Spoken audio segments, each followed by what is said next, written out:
अच्छा भाई, पिछली वीडियो में हमने प्रोडक्ट रूल इस्तेमाल करते हुए आपको इंटीग्रेशन बाय पार्ट्स से मुतारिफ कराया था और हमने ये कहा था कि कोई भी अगर इंटीग्रल इस शक्ल में होगा तो उसे इस तरीके से सॉल्व किया जाएगा। तो चलिए इस वीडियो में हम ये सॉल्व करके देखते हैं। ये कहानी ज़रा छोटी करके साइड पे लगा देते हैं, बल्कि हटा ही देते हैं। इन हजरत को ऊपर लेके आते हैं। ये हो गया। अच्छा भाई, तो अब अगर मैं आपको एक अदद फंक्शन दूं x cos x जिसका आपको इंटीग्रल निकालने को कहा जाए, तो आप ये देख सकते हैं कि यहाँ पे इंटीग्रेशन बाय पार्ट्स लगाई जा सकती है। दोनों में से किसी भी एक को मैं f ऑफ x लूंगा और जाहिर है दूसरा जुज जो है ये हो या ये हो वो खुद ब खुद g डैश ऑफ x हो जाएगा। अब चक्कर ये है कि f ऑफ x किसे लिया जाए और g डैश ऑफ x किसे लिया जाए, तो उसके लिए आप यहाँ थोड़ी सी नज़र डालिए। देखें भाई, f ऑफ x और g x करना है, यहाँ तो कोई पेचीदगी नहीं है। मसला आएगा यहाँ पे जहाँ हमें इंटीग्रेट करना है।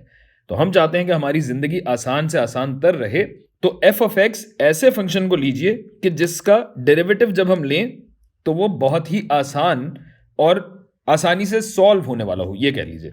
इसी तरह g डैश उसको लीजिए कि जिसको जब इंटीग्रेट किया जाए और gx की तरफ हम जाएं तो पेचीदगी बढ़े नहीं, कम हो। तो x और cos x में अगर देखा जाए तो x ऐसा फंक्शन है जिसका डेरिवेटिव अगर लिया जाए तो वो सबसे आसान होगा। क्यों? क्योंकि डेरिवेटिव होगा एक। लिहाजा इसको हम ले लेते हैं अपना f ऑफ x, जो कि पहले ही नीले रंग में मैंने लिया हुआ है, और इसे हम ले लेते हैं g डैश ऑफ x। अब ये करके भी देख लेते हैं कि अगर हमारा f ऑफ x x के बराबर है तो f डैश किसके बराबर होगा? ये 1 के बराबर होगा। ये तो हमने देख ही लिया था। और अगर हमारा g dash of x cos x के बराबर है तो cos x का एंटी डेरिवेटिव जो होता है वो होता है sin x। ठीक है भाई, तो चलिए अब इसको हल करते हैं। f ऑफ x क्या है? x। g ऑफ x क्या है? g ऑफ x है sin x। और इसमें से हमें निकालना है integral f dash of x का। f डैश किसके बराबर है? 1 के बराबर है, तो ये 1 हो जाएगा ज़रब g ऑफ x जो के बराबर है sin x के। sin x और dx जूं का तू रहेगा।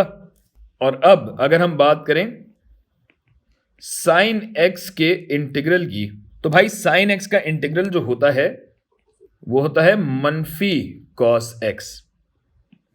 लिहाजा ये क्या हो जाएगा?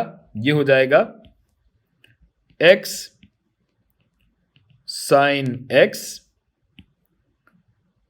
माइनस sin x का इंटीग्रल क्या होगा? Minus cos x। और जाहिर है चूंकि ये गैर मखसूस इंटीग्रल है, इनडेफिनेट इंटीग्रल है, तो प्लस c भी यहां लगेगा। माइनस माइनस होता है प्लस, तो इसको मैं डायरेक्टली यहां प्लस कर देता हूं और ये हटा देता हूं, और यूं हमारा ये सवाल हल हो गया।